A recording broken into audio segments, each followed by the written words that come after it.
Hey guys, Brian from Boas here. Most people think boa constrictors are giant snakes, and the term boa constrictor is even sort of a slang for any giant snake. But if you've been watching this channel, as you know, that's completely untrue, and boas are really not giant snakes. I consider them to be medium to large snakes. Today I want to show you some of my smaller boa constrictors, including animals from boa localities that are known for not getting very large, as well as some smaller than typical examples of boas that are known for being larger. So if you think that a boa constrictor is too big of a snake for you, be sure to stay tuned. So I just wanted to start by saying that the vast majority of boas in captivity, including in my collection, are between 4 and 8 feet long. And we always hear these stories about 12, 13, 14 foot boas. And while they certainly do exist, they are really rare. I've never seen any that are nearly that big. I've seen a number of pictures online, some of which are maybe photoshopped, but there is undoubtedly boas that do get quite large. However, anything over 10 feet is really rare, and the largest I personally had in my collection is about 9 feet long. So you're really unlikely to have a boa that's giant. And there's also several types of boa that consistently don't get any larger than about 4 feet. This is actually an adult male Tarahumara boa. Just thought I'd show you him to start with because the Tarahumara are known to be the smallest of the locality boas, with adults anywhere from about 3.5 to about 4.5 feet long. So this guy is a male from 2018. So he's full size now, a little over 6 years old. And I would say he's about 3.5 feet. So this is about as small as an adult boa would typically get. But you can see he's, the size of a corn snake. He's really not a big animal at all. And he can be kept by anyone with enough space to keep something like a corn snake or a ball python. So definitely not a large boa here. For this video, I'm going to keep all the boas to adult boas, with the exception of this one. I could just cheat and show you baby boas and say these are the smallest. But to be fair, I'm going to show you just adult, fully grown, sexually mature animals. But I thought I'd show you one baby boa just because this guy is just so tiny. This is a baby Tarahumara boa born in September. And these animals they're typically really small at birth, but these guys were just incredibly tiny, maybe the smallest boas that I've had. And they've put on a few inches, but you can see they're still quite diminutive. They're still eating on fuzzy mice at this point, nothing bigger than that. But they are growing slowly but steadily. I would expect that these guys are going to be, maybe 4 feet long at adult size. This is a female. And it'll take about 5 years to get to the adult size, but just a very cute tiny little baby Tarahumara boa. Next we have another type of dwarf boa known for its small size. This is a Crawley boa from an island off the coast of Belize. This is a 7-year-old male born here, and I'd say this guy is a little over 4 feet, maybe 4.5 feet long, and he won't get much bigger than this. These guys will range anywhere from about 4 to 5.5 feet or so. His mother is actually about 5.5 feet. I actually had her in my biggest boas video that I released a month or so ago. And she represents the extreme example of large size for this locale. But this is a more typical size for the locale. But definitely in the range of what most people would consider to be a dwarf boa. The third animal in my trifecta of dwarf boas is this one. This is a constrictor boa, along with the Crawley and the Tarahumara. These are the smallest types of boas that you can get. And this guy is about the same as the Crawley I just showed you. You'll notice that he's kind of got a more robust appearance though. So a constrictor of the same length will generally be thicker and more muscular than a Crawley boa. Other than that, they're pretty similar. These guys are also from another small island off the coast of Belize, and they have this kind of darker coloration like the Crawley, almost anerythristic, and they get to be about the same length, about 4 to 5 feet or so. This guy is an 8-year-old animal, proven breeder, I got him breeding again, and so hopefully I'll have some more of these baby cocker boas sometime this summer. They're one of the more hard to find locality boas, but definitely a great animal to keep as a pet if you want something that's not going to get that big, the cocker boa from Belize. Next, I'm going to show you a few boas that I consider to be semi-dwarf boas that get to be somewhere in the range of 5 or 6 feet as a typical adult. These aren't quite small enough to be called dwarfs, but they're certainly not giant snakes either. This would be at the upper end of what most people would consider to be a medium-sized snake. And the first one is a Longtail or Longicata boa. This is a 9-year-old male. He's about 5 feet long or so. Proven breeder.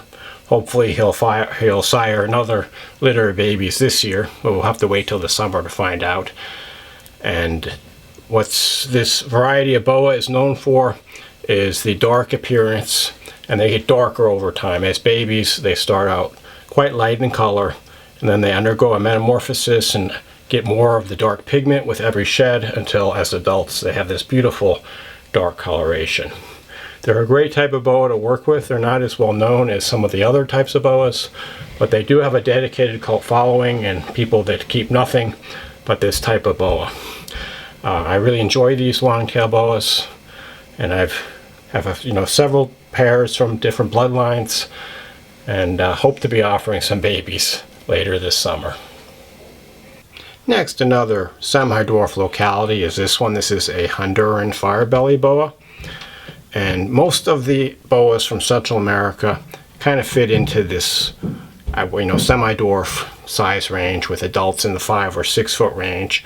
You do see pictures occasionally of giants from Central America, so they don't all fall this small, but on a typical Central American boa adult will be about this size. This guy is about 5.5 feet or so. And these guys are said to come from an island called Roatan off the coast of Honduras, although there is some controversy about their actual origin. So I'll just call them Honduran firebellies, as some of the mainland Honduran boas also have this coloration, but these firebellies are known for their beautiful pinkish orange bellies and high contrast, as well as these short stubby heads and these beautiful golden orange eyes. So this guy is actually breeding now. I'm hopeful that I'll have a litter later this year. This is a really hard boa to find, and it's been a few years since I've had baby firebellies, so I hope to have some to offer. Unfortunately, there's no guarantees breeding boas, so we'll just have to see. But it would be great to have more of these semi-dwarf Honduran firebelly boas. One more Central American boa that I would consider to be a semi-dwarf is this one. This is a Hog Island boa. This is a 6-year-old male, and he's about 4 feet long. So this guy is definitely one of my smaller, probably my smallest adult Hog Island boa. I've got other adults that are about 7 feet, so there's quite a range of variability. This guy is a male, and most of the animals in this video are males because the males are typically smaller than females. But this guy hopefully has fathered his first litter. We'll see. Have him finishing up breeding trials right now, and fingers crossed that we'll have some baby Hog Island boas later this year. But definitely not a large boa. Although it should be said that some of the Hog Islands that I've worked with have gotten quite a bit bigger than this, so just bear in mind that your boa may not be quite this small if you go for a Hog Island. Definitely a cool boa to keep.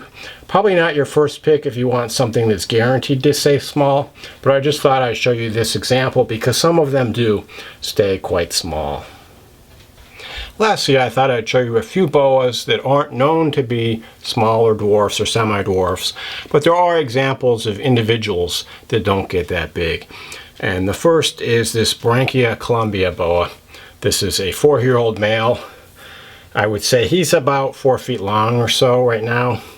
Not exactly sure about these Branchia, how big they get, because I've seen people claiming that they get to be 7, 8 feet, like a pretty decent sized boa. The breeder, Michael Beach, a good friend of mine, says that his adults are somewhere, some of them are only like 4.5 to 5 feet, not much bigger than this guy. So we'll just have to see. I have two females of the same age that are quite a bit bigger than this guy. And he actually looks a little bit chunky right now because I just fed him about 3 days ago. So that's why he's maybe looking a little bit chunky. But definitely not a big animal. But we'll just have to see. He's not quite done growing. So maybe he'll put on another few feet. You know, or maybe he's not going to get much bigger than about 5 feet or so. But the branchia, I wouldn't say is a small boa, but there are examples of adults which have a tendency to stay on the smaller side, like this one. Finally, I thought I'd show you a couple true red-tailed boa constrictor. And BCC are known to be among the largest of the boa constrictors, but they're not all created equal. Some don't get as big. One of the localities that's known to stay smaller is the locality from Venezuela, like this one. This is a 2017 baby who's now about 7 years old, bred by my buddy Mike Lucchese. This guy's from the Rio Bravo bloodline. I'd say he's about 5.5 feet or so. Also, you know, a little bit more slender than some of the other BCC that I have. He's a little bit flighty. He doesn't, not really sitting still today. But this guy, as far as a true red tail, this is about as small as you can get. And a little bit bigger than the true dwarfs, but still not a huge snake, and you know, not something that's all that difficult to manage. I do realize this guy isn't very tame because he doesn't get held very much, but he's not really that challenging to handle either. And this guy is in breeding trials right now, so with any luck, we might have some baby Venezuelan red tails available later this summer. Finally, one more example of a true red tail that's definitely on the small side. This is a Suriname red tail born here in 2017, and this is actually a female. She's deep in shed right now, so her colors are a little bit dull. But she's about the same size as the male Venezuelan I just showed you. I'd say maybe 5 feet long. She's a little stockier, as the Surinames tend to be more stoutly built than the Venezuelans. But just a smaller animal. And you know, some animals are just on the small side of the bell curve. There's nothing wrong with them or unusual about them. Not every animal is going to be average size. Some are going to be below average. And this female I haven't bred yet. I may breed her next year. Typically, if I have a smaller animal, I give them more time to grow before breeding them. So she may go into breeding trials next year when she is about 7.5 years old. But no hurries. I have a sister from this one that I'm breeding for the first time this year. This is from a 2017 Prometheus bloodline litter. My second litter that I had with Prometheus himself. And this is actually not my only small adult Suriname. And coincidentally, the other one that's really small is a female as well. She is from bred by Russell LaFleur. She is a 2014 baby, and she had a litter about 2 years ago. Actually, 2 years ago in the 2022 breeding season. I'm pairing her up again right now, so maybe we'll have some more babies born from these really small Suriname red tails. But some animals are just not going to get that big. And you might get one even from a locality that's known for larger boas like the Suriname true red tail. Some of them are just going to be on the smaller side like this one. So anyway, I hope you enjoyed the video and it gave you a perspective on the sizes of some of these locality boas. With boa constrictors, there's definitely a size available for everyone. If you have any questions or comments, feel free to drop me a line. Thanks for watching and enjoy your boas.